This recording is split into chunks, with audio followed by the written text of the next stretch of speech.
En ce mois de juin, j'aurai une pensée toute particulière pour les collégiens, les lycéens et toutes les étudiantes et les étudiants qui viennent de terminer une année particulièrement éprouvante. Ayant été à leur place il y a quelques années, je vais m'intéresser à celles et ceux qui viennent de passer le concours pour rentrer dans les filières médicales. Félicitations à ceux qui l'ont réussi.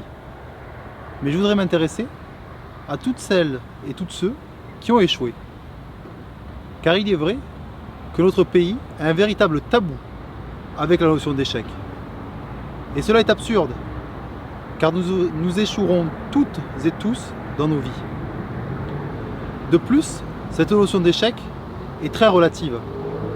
Car si vous évaluez un poisson à sa capacité à grimper aux arbres, toute sa vie il croira qu'il est nul, alors qu'il est pétri de qualités différentes. Il en est de même avec nos étudiants. Et c'est cela qui est paradoxal, car nous manquons cruellement de médecins à l'hôpital et dans les déserts médicaux. Et chaque année, de nombreux étudiants et de nombreux étudiants sont collés et échouent alors qu'ils ont plein de qualités différentes de celles évaluées. Mais je ne pense pas qu'une simple augmentation du nombre de reçus, qu'une simple augmentation du numerus clausus soit la solution, car vous ne guérissez pas le problème. Tous les nouveaux prix iront toujours dans les mêmes régions attractives et exerceront les mêmes modes d'exercice qui sont attractifs. Et c'est pour cela que je pense qu'il faut conditionner ces nouvelles places, ces 20, 30, 50, 100 nouvelles places chaque année, à l'engagement de ces jeunes à aller exercer leur métier soit à l'hôpital, soit dans un désert médical.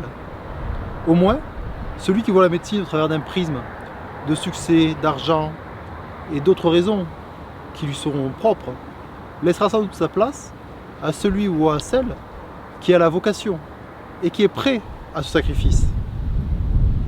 Enfin, j'aimerais finir sur la notion de désert médical.